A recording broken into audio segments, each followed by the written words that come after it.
2004-ին Արցախի կառավարության հետ համագործակցությամբ ու հայ բարեգործական ընդհանուր միության աջակցությամբ ձևավորվեց Արցախի պետական կամերային նվագախումբը։ Նրա գեղարվեստական ղեկավար գլխավոր դիրիժոր Երևանից հրավիրվեց Գևորգ Մուրադյանը, ով հայաստանյան ու միջազգային փորձով ունտացած ու վարպետացած, պիտի զրոյից լուծեր առաջադրանքը։ Եթե մեկ ուրիշը լիներ,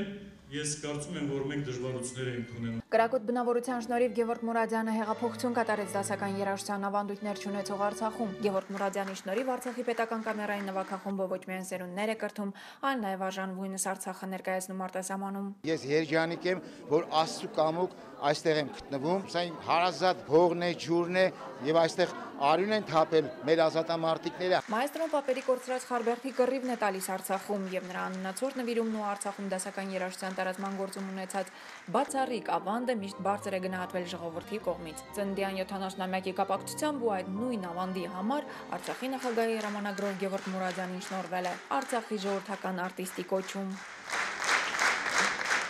Էներգիան մայստրոյի լրիվ սիմֆոնիկի է։ Եթե 2004 թվականին հնարավոր եղավ ստեղծել կամերային նվագախումբ, կարծում եմ 2017-ին, 18-ին հնարավոր է, ավելի քան հնարավոր է սիմֆոնիկի ստեղծումը։ Բոլոր հիմքերը կան դրա համար։ Արցախի կամերայինը նոր հերթափոխ ունի արդեն մանկապատանեկան նվագախումբ։ Մայստրոն Ստեփանակերտի դիմագծի անբաժան մասն է դարձել։ Սիրված դիրիժորը շարունակում է շնորհավորանքներ ստանալ հայրենիքից ու արտերկրից։ Մերի Դավթյան, Մահեր Մկրտչյան, օրակարգ։